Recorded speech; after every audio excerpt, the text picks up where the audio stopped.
አረብ ታረዳሽ ይኸውልሽ ላንረዳሽ ዝም ብለሽ ወረቀትሽን አታውጪ። እውነት ወረቀት አይደለም የምፈልገው እኔ ገንዘብ አይደለም የምፈልገው ፍትህ ነው እሱ እያልሽን ያለሽው ማለት ነው። እያልሽን ያለሽው እሱ አንድ ሱዳኒ ከዚህ ሀገር ህግ ከፍርድ ቤት ይበልጣል፣ ፍርድ ቤቶች ራሱ ይፈሩታል፣ አይታዘዛቸውም ነው እያልሽ ያለሽው አይደል?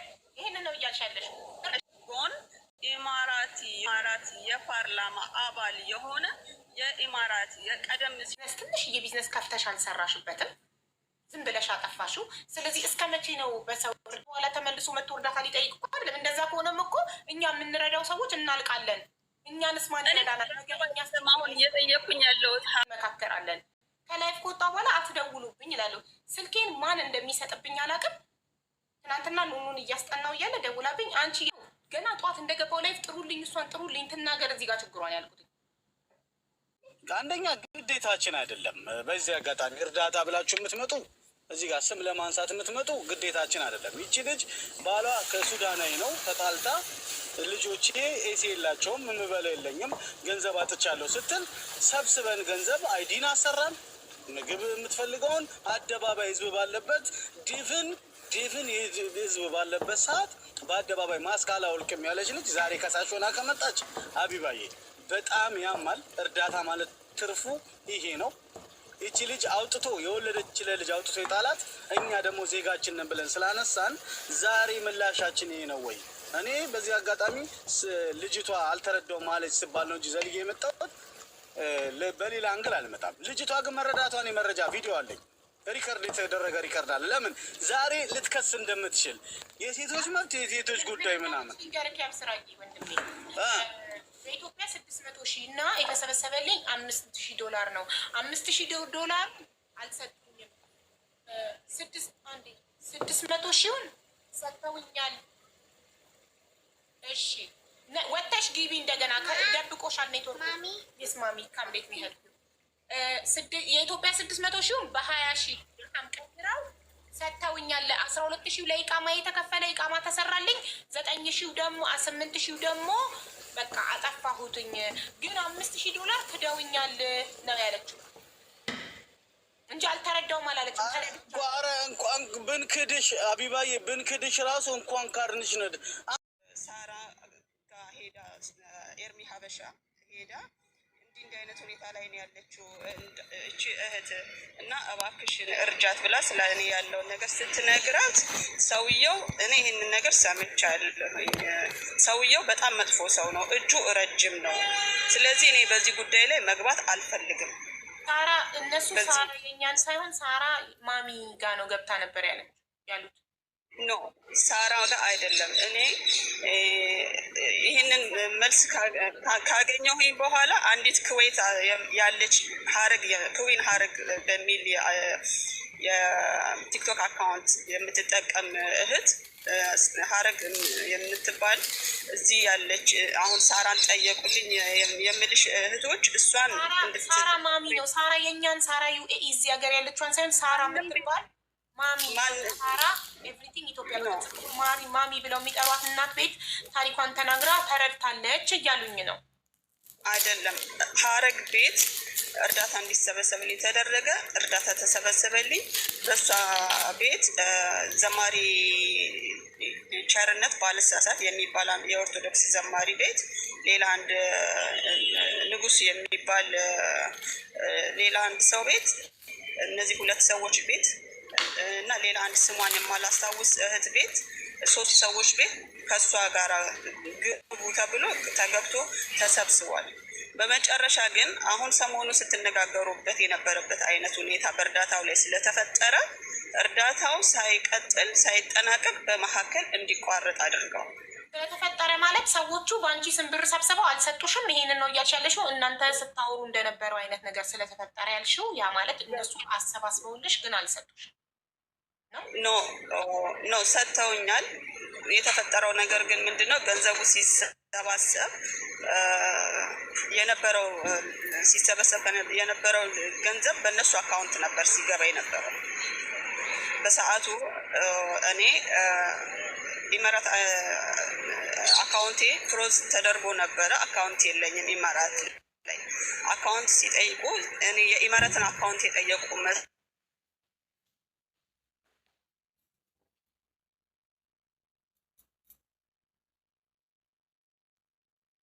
እና አንድ የማላውቀው ሰው ስም ዳዊት ሞላ በሚል ስም ያለ የንግድ ባንክ እንትን አካውንት ነው እና ይሄ አካውንት የእሱ አካውንት ነው። በዚህ አካውንት እርዷት፣ ምንም ነገር እንዳታስቡ፣ የእሱ አካውንት ነው፣ በእሷ ቀጥታ እንደምታስገቡ ቁጠሩ እየተባለ ሲሰበሰብ ነበረ።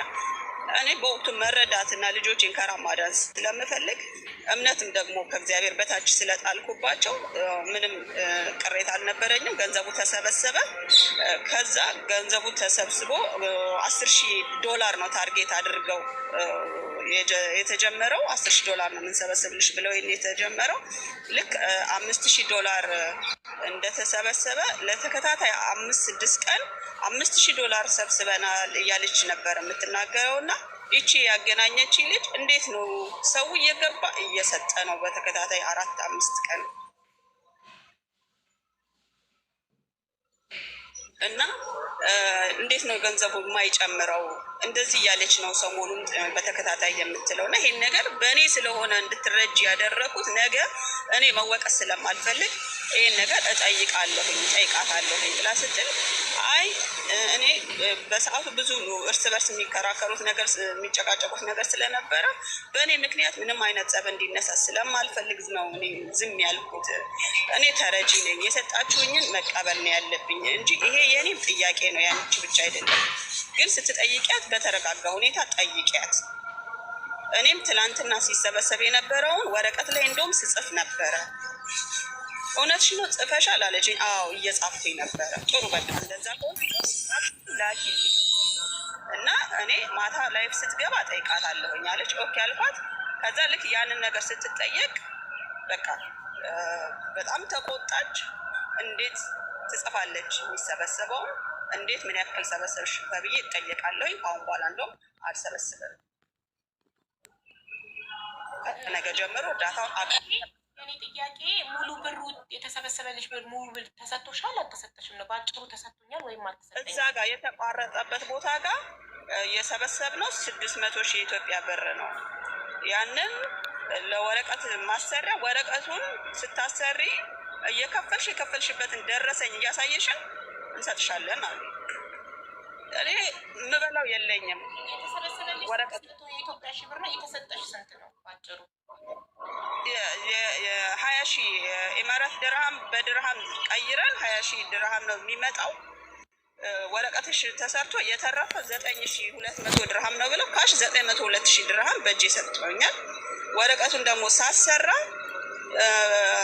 በሰዓቱ በሙቀቱ ምክንያት ሰውነታችን ቆሳስሎል ከዛ አውጥተው እነዚህ እንዲሰባሰብልኝ እዚህ ከነሱ ጋር ያገናኙኝ ልጆች ቤት ተከራይተው ሌላ ቤት እንድንገባ ተደርጎ ነበር። እዛ ያለንበት ቤት ያከራዩኝ ባልና ሚስቶች እግዚአብሔር ብድራታቸውን ይክፈል፣ እነሱ እያበደሩኝ ቀራማ እየከፈልኩኝ ደረሰኝ እየላኩላቸው 20,000 ድርሃም በኢትዮጵያ ስንት እንደሆነ ኮመንት ላይ ጻፉልኝ። 600,000 ነው። በ30 ብር አስበውት 600,000 ይመጣል ብለው ነው ያንን ያደረግ። ግን ውዴ አንዴ ቆይ እየገደልን ነው ዝም ብለን አልፋሉ። 600,000 ከተሰበሰበልሽ እነሱ 20,000 ድርሃም ከሰጡሽ 20,000 በ30 600,000 ከሆነ ትክክል ነው። 5 ሳንቲም የለሽም ማለት ነው። ኖ $5,000 ተሰብስቧል ያለች በዶላር። በብር ደግሞ ምን ያክል እንደተሰበሰበ ይሄ በአካውንት ውስጥ የገባው ሰው ነው የሚያውቀው እንጂ ከሱና ከእግዚአብሔር ውጭ ማንም የሚያውቅ የለም። እዚህ ያለ ምንም ማስረጃ በጥርጥር ያልሰጡኝ ብር ሊኖር ይችላል ብለሽ ታስቢያለሽ? ኖ በጥርጣሬ አይደለም። ቮይስ ልካልኛለች። $5,000 ተሰብስቧል። ይሄ $5,000 ለወረቀት ማሰሪያ ይበቃኛል ብለሻል። ስለዚህ ከዚህ በኋላ ተጨማሪ ባይሰበሰብ እኛም በየቀኑ እየገባን እየተጣላን ስለሆነ ከዚህ በኋላ ተጨማሪ ባይሰበሰብም እርዳታው ከዚህ በኋላ ይቆም $5,000 ብላ ቮይስ ልካልኛለች። እቺ ያገናኘች ልጅ ማለት ነው። $5000 በድርሃም 18250 ይሆናል። እነሱ ከራሳቸው 1000 ምናምን ጨምረው ነው የሰጡሽ ማለት ነው። 20,000 ከሰጡሽ በዶላር ብቻ ነው በብር የገባውም ሳይጨምር በዶላር ብቻ ከ600,000 ውጭ ነው የምልሽ። ይሄንን ቮይስ ማለት ነው ማለት አንድ ሰው አካሉ ላልጎደለ ላልታመመ ለጤነኛ ሰው ለጊዜው ስራ እኔ የኩላሊት በሽተኛ ነኝ፣ ኩላሊት ህመምተኛ ነው ሀቢባ። እኔ ኩላሊቴን ያመኛል። የህክምና ማስረጃ እና ነፃ ነው ባይዘወይ አይደለም። አንቺ ቃማ ያለች ሰው ቃማ የሌለው ሰው ራናዊ ሰው የመንግስት ሆስፒታል ሄዶ ራሱን በር ላይ አዝለፍልፎ ከወደቀ አፋፍ ሰው አክመው ህክምናውን ሲጨርስ ወደ ሀገር ይሸኝታል። እና ኢማራት ህክምና ይቅርታ ህክምና በተመለከተ እኔ ላይፍሽን ሁልጊዜ ይከታተላለሁ እና እንደዚህ አይነት ነገር ስቲ ይሰማለሁኝ። ህክምና እኔ ልጄ በረሃብ ብላክአውት አድርጎ ወደቀ። የኔን ተይው፣ ፖሊስ ጠራው። ፖሊሶቹ መጥተው አይተውት ወዲያው አምቡላንስ ደውለው መጀመሪያ የልጁ ህይወት ይትረፍና ከዛ በኋላ በምን ምክንያት የሚለውን ነገር እናጣራለን። ሆስፒታል ውሰጂ ብለው ከሊፋ ሆስፒታል አጅማን ከሊፋ ሆስፒታል ወሰዱት በአምቡላንስ። ሐሙስ ቀን ነው ይሄ፣ ሐሙስ ዕለት ማታ ነው ይሄ የሆነው። ሐሙስ ገባ። ሐሙስ፣ አርብ፣ ቅዳሜ እዛ ሲረዳ ቆይቶ እግዚአብሔር ይመስገን ደህና ሆነ። እሑድ ለታ ዲስቻርጅ ሲደረግ ከሆስፒታል አካውንታንት ኦፊስ ሂጂ ነው የተባልኩት። እዛ ሲሄድ 2100 ድርሃም ክፈይን የተባልኩት። 3 ቀን አደረበት። የለኝም እኔ ማብላት ስላልቻልኩ ነው ልጄ እንደዚህ ሆነ። ለ2000 የሚከፍለው ቢኖረኝ ልጄ እንደዚህ አይሆንም ነበር።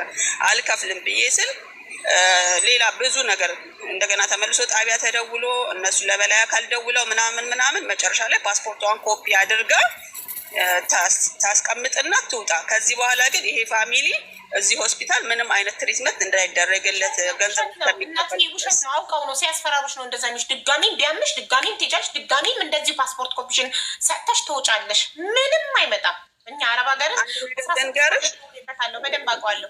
አንድ ነገር ልንገር፣ እኔ በዚህ በኩላሊቱ ምክንያት ሰብስበው ከሰጡሽ በ20,000 ድርሃሟ ልጆችሽን ይዘሽ ለምን ሀገርሽ አልገባሽም? የሰው ሀገር ላይ ከመራብና ከመቸገር በሀገር አይሻልም? ቢያንስ ጎረቤትም ዘመድ አዝማድም ያበላል። እሺ እኔ ኢትዮጵያ ለመሄድ 3 ጊዜ ሞክሬያለሁ። 3 ጊዜ ከኤርፖርት ተመልሻለሁ። መውጣት አትችይም። ልጆቹ መውጣት አይችሉም። የኢትዮጵያ ዜግነት ስለሌላቸው የአባታቸው ፍቃድ ከሌለ እሱ ፍቃደኛ ካልሆነ መውጣት አይችሉም። ስለዚህ የእሱን ፍቃደኝነት ማቅረብ አለብሽ። እሱ ፍቃደኛ ካልሆነ ደግሞ አሁን የምታሳይኝ አሁን አሉኝ የምልሽን ዶክመንቶች በሙሉ አሳየኋቸው፣ በምን አይነት ሁኔታ ላይ ለመውጣት እንደተገደድኩኝ። ይህንን ዶክመንት ደግሞ ስላሳየሽን በችግር ስለሆነ ይዘሻቸው የምትሄጂው እነሱ ኤምባሲ ሄደሽ የእነሱ ቆንስላ ፍቃደኛ ነን ይዛቸው ትውጣ የሚል ደብዳቤ ይስጥሽ። እሱን ደብዳቤ ይዘሽ መጥተሽ እሱ አባት ፍቃደኛ ባይሆንም ይዘሽ መውጣት ትችያለሽ። ያንን ካላደረግሽ ግን መውጣት አትችይም ማለት ነው። በዛ ምክንያት ተመለስኩኝ። ሱዳን ኤምባሲ በመጀመሪያ ደረጃ ይህን ፕሮሰስ ከመጀመሪ በፊት እነሱም የእኛም ችግሩን ስለሚያውቁት ተነጋግረው እኛ ፍቃደኛ ነን እንደዚህ በደብዳቤ ርስሚ የሆነ ነገር መስጠት አንችልም፣ ግን ይዛቸው ብትወጣ እናንተ ጊዜያዊ መውጫ ፓስፖርት አዘጋጅታችሁላት ይዛቸው ብትወጣ እኛ ምንም አይነት ተቃውሞ ቅሬታ የለንም፣ ያለችበትን ስቃይ እናውቃለን። ስለዚህ እኛ ፍቃደኛ ብለው ነው የኢትዮጵያ ቆንስላ። እኔ በጣም ይቅርታ፣ እኔ አስመሳይ አይደለሁም፣ አሽቃባጭ አይደለሁም። ያላመንኩበትን ነገር አንድ እርምጃ አልራመድም እና ጉዳዩ ላሳይሽ ይችላል። ይቅርታ፣ ምንም ማየትም አልፈልግም። ምክንያቱም ለአንድ ግለሰብ ለአንድ ሰው አንቺን 4 ያስወለደሽ ሰውዬ አንድ ግለሰብ ነው፣ አንድ ሱዳኒ ነው። ለአንድ ግለሰብ ተብሎ ኤምባሲዎችን ቢሚሉት የመንግስት አካላት እዚህ ማን ነው እሱ በህግ የማይዳኘው? ልጆች እየተራቡ የዚህ ሀገር መንግስት አንቺ ፍርድ ቤት ሄደሽ ብትከሺ ልጆች እየተራቡ ነው ብለሽ ከሰሽ የትኛው ሁማኒቲ ነው ታያቸው ይራቡ እዚህ ሀገር ላይ በራብ ይሙቱ ልጆችሽ ብሎ የሚልክሽ? ወደ ሀገር የሚሄድ እፈልጋለሁ ልጆቼ ተራቡ እዚህ ሀገር ላይ ስራ አልሰራም እያልሽ ይሁን ይራቡ ኢማራት ላይ መሞት አለብሽ የሚልሽ? ሶሪ ጉዳዩ እውነት ነው የምትይ ከሆነ ቪዲዮ ክፈቺ፣ በትልቁ ላርግሽ እና ፊት ለፊት እያየንሽ